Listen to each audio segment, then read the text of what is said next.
We have an amazing speaker. Miss Nancy's going to introduce him. Dr. Lemon's here to share his story with us today.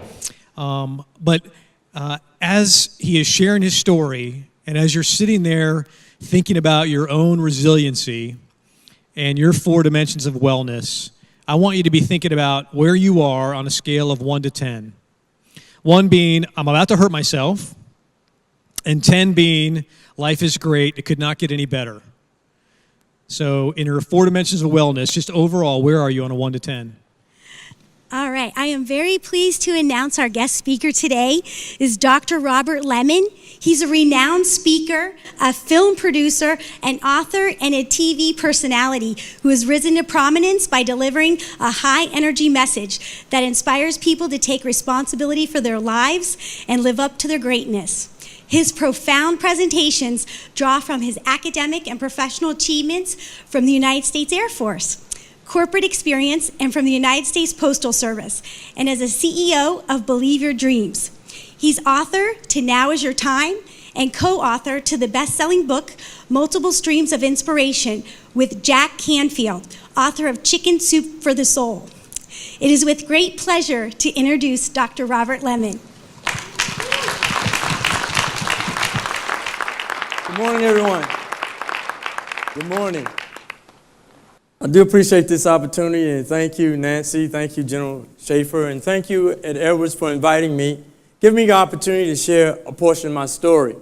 From 1980 to 1984, I've learned that it was not only my accountability and my responsibility, but I was defending my country, boys, men, women, and girls.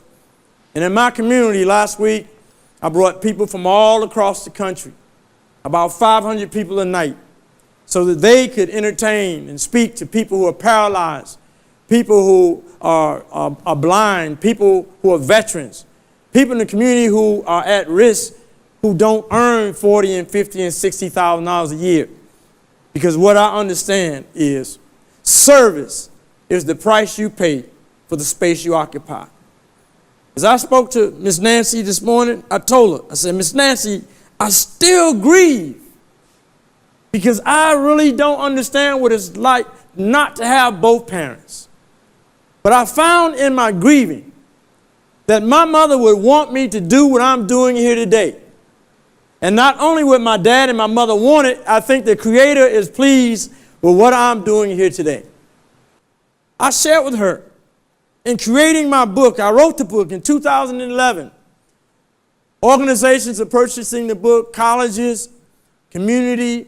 And I said, the reason why I wrote the book is because what I understood was that we always need to take time, just a little bit of time, to have coffee with somebody that we love. Because my mother each and every day from 2005 could not move not one limb. And I would pick her up and I would turn her over. And there were times where the CNA was late and I would have to take my mother's Pampers and take my mother and keep her clean, bathe my mother. And I said, Mom, listen, you brought me in this world and I'm going to make sure you're taken care of until you go out. And the last thing I told Ms. Nancy was that I would go cook her breakfast and I walked to the bed, and what I would do, I would make sure I sat down.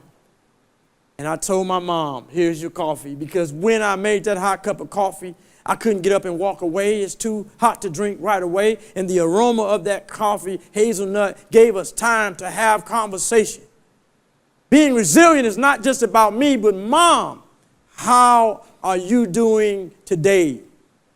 I was my mother's keeper. Any family, friend, or foe that wants to talk to me and hold the conversation, it has to be at a table over a cup of coffee, because what I'm going to ask you is not to give me any accolades or praise, not to give me any brownie points. I'm going to say, how are you doing? Because I am my brother's keeper. And if there's anything that's going wrong in your life, you have to understand that you got to be resilient, that I am here for you, and I want you to be here for me. And I'm taking this opportunity to thank you all for coming to this presentation this morning. And I pray that I've said something that has made a real difference in your life. And if I get the opportunity to have that cup of coffee, as Miss Nancy will tell you, I'm going to ask you, how are you doing? Because this morning I didn't think Miss Nancy was going to make it. She said, I'll pick you up at 7:30. I said, do you have to be so early? She said, what time we get there? She says, 10 o'clock. So we get there, I'm having that cup of coffee, and Miss Nancy says, time to go, Robert, we got to get over. I said, are we late? She said, no, it's 8:45. I said, what time do we have to be there? She says, 10 a.m. But I'm saying, Miss Nancy, come on back. We're going to sit down. Let me have another cup of coffee with you, because I want you to understand that is not as important as me calming you down, because she was going 150 miles an hour. She was trying to tell me all the great things that's going on in the base. I said, Miss Nancy, I got all day. I said, not only do I have all day, but after this thing is over, I think General Schaefer, he's going to be pretty pleased. Because I want you to understand this is not my first rodeo. And this is not my first time being around my favorite group of servicemen and women. And this is not my first time sharing all of my stories. And I just want her to know that before I leave, take me by Starbucks, and I'm serious about it. I'm serious of a heart attack. I passed by Starbucks, and I was shaking. Let me get Starbucks. But she said, I got to get you there. I got to get you there. And I said, no problem. I'm going to let you get me there. And I told the camera guy, don't worry. She's really turned up. But that's some good energy.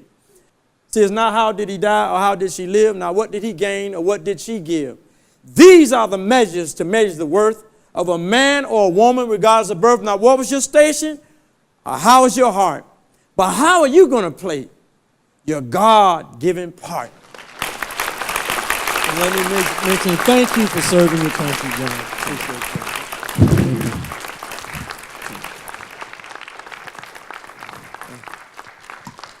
A huge thank you to Dr. Lemon for sharing his story with us today.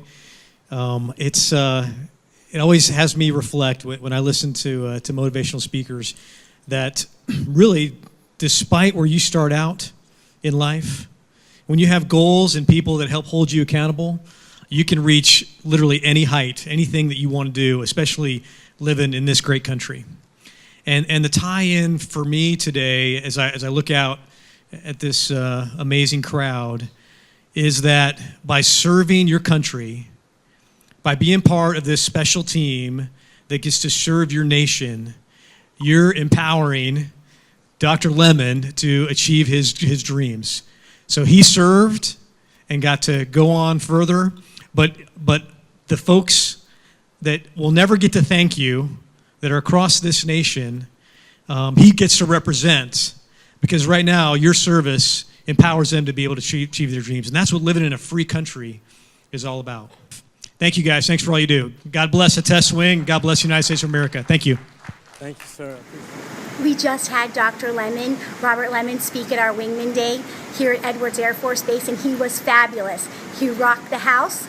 If any of you other community support coordinators out there are interested, you will not go wrong by inviting Dr. Robert Lemon to your Wingman Day.